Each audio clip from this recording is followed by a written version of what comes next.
Okay, I want to share a video about magnets today. What you see is two sets of magnets that are identically the same length, but they are actually assembled in a different way. One of them are assembled in a normal fashion, as in north to south, and the other one is assembled as in, if you will, east to west, where the north and south are to the side, alternating. So we have this one, which is the custom one, or different, and this is a normal one. And I have a film here that you can see the difference between what they look like. Here's what a normal one looks like,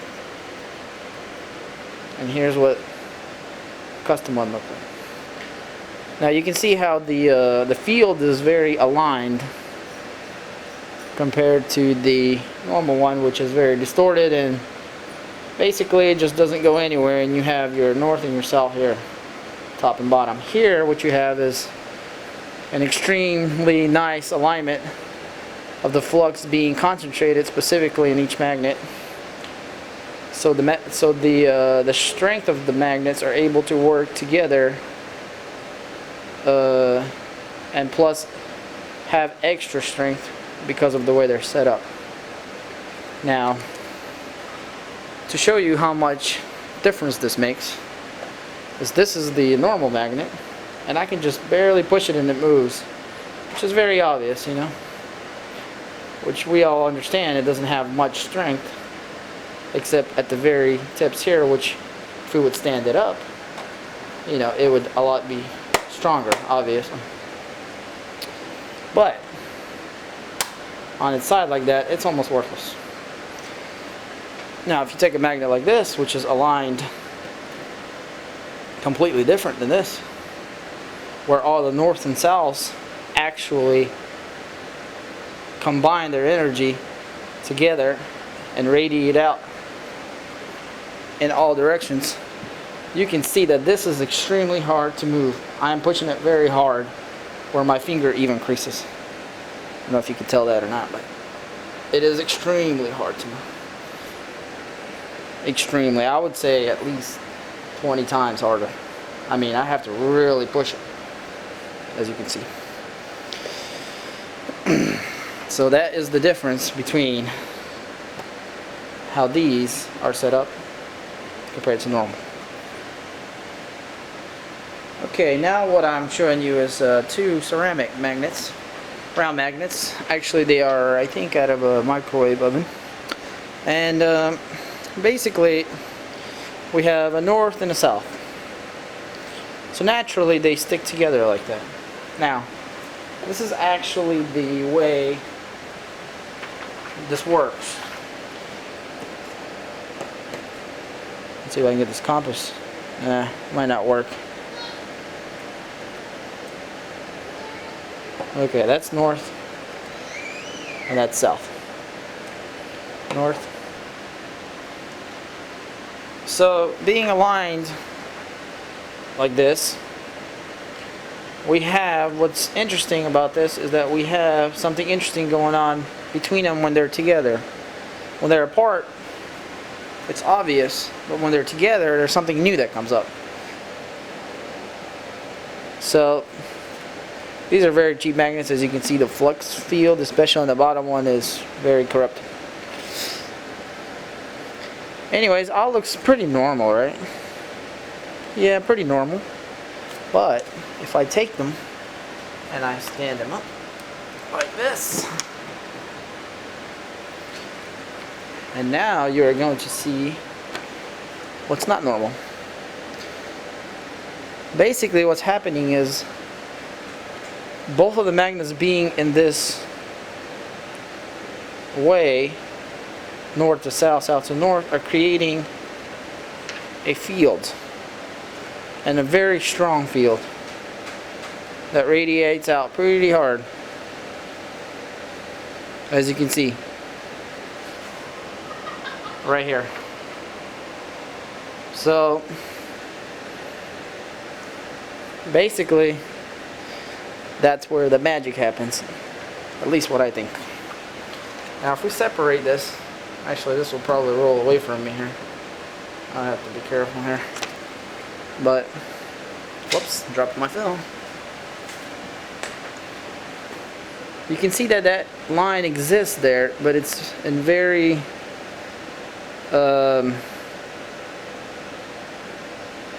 it's right in the middle of the magnet. So basically this is where it's believed that the magnet is actually radiating its scalar wave, or being the 0 point of the magnet. So what we see is when we have two magnets like that, we have a strong field right in the middle of it, because what's happening is the two magnets interacting with north and south like this are creating a field, a force field that radiates out of here. That's very strong. So when building a motor, this may be considerably a good idea to do something like this because of what it does. It's almost like having a sharp north or a sharp south, but in a whole different way. Okay, our next set of magnets is actually for 1 inch, I believe, neodymium. I think N42, but that doesn't really matter. But they're much stronger magnets.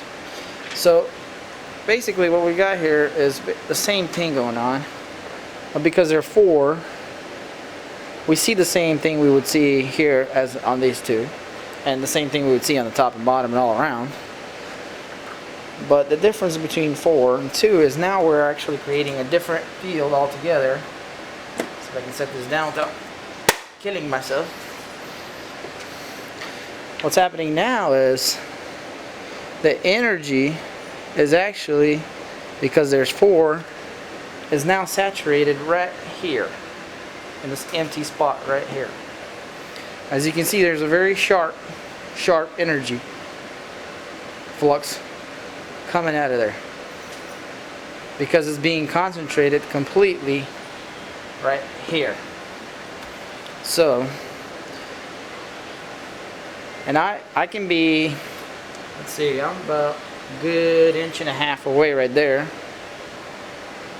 I could probably get up to, let's see, almost 2 inches, and it kind of is fadey, but as you can see, it's a pretty strong field. So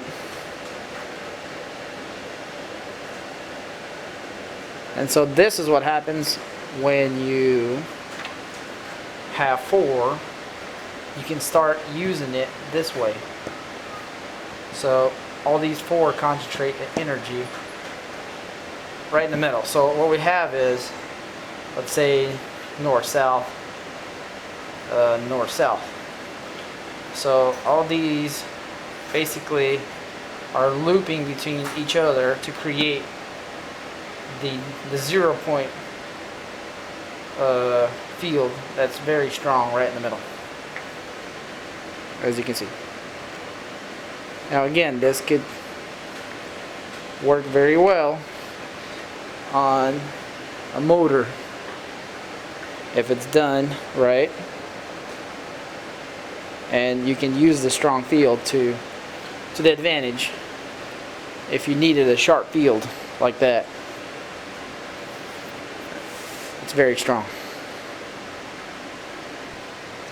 Okay, so what you see there is another way that it can be done, basically from this to this. Now, if you're asking why it has to be in the shape, the thing is, I did not pick the shape. As you build it, you'll realize that it makes the shape on its own. So you don't really have a choice to pick where you want it to go. It kind of has its own field of where it wants to go. So now that's what that looks like. As you can see, it is not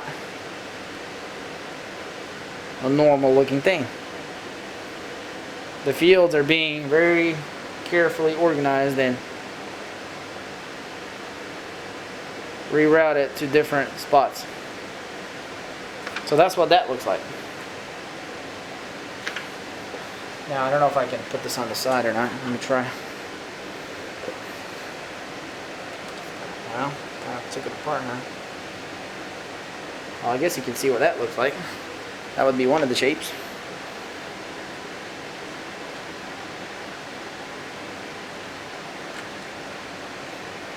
Let's see if I can put this together right quick here. Put it on its side. There we go. And I think this is where most of its power is coming from. Like this. But I am not sure exactly. Anyways. And this is what it looks like from the side. So the fields are very organized, as you can see. When you do it like this. When you put them together in this fashion, where north and south are always out and alternating, and east and west is connected. So I guess this begs the question, what if you do a lot of these? What will happen? Well, this is what it would look like. That would be a lot of them put together, and you cannot build it any other way, or at least what I found out. But this is how it wants to be, in this fashion. And it doesn't want to be anywhere. I don't know, maybe if I just build it flat, if I maybe build it out more three-dimensional, maybe it'll be more interesting looking. But this is how it wants to look, flat like this, 2D, with just one layer of magnets. And that's what that looks like. That's a very organized magnetic field. Now this thing is emitting quite a lot of this energy.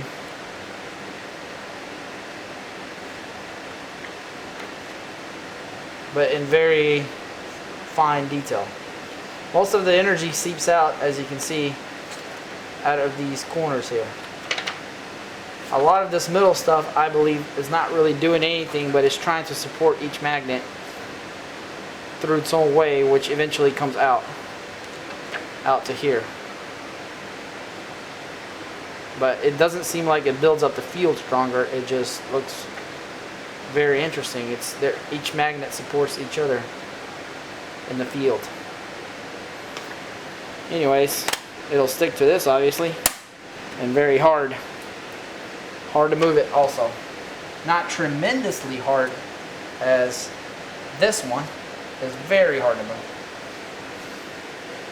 But still, it has a lot of strength. And it looks neat. And it actually holds this paper on its own. Not a problem. Anyways, so that's what is very interesting to me. And I don't know if this has any significance to anything, but this is what I have noticed and thought I would share it. Well, thanks for watching. Thanks.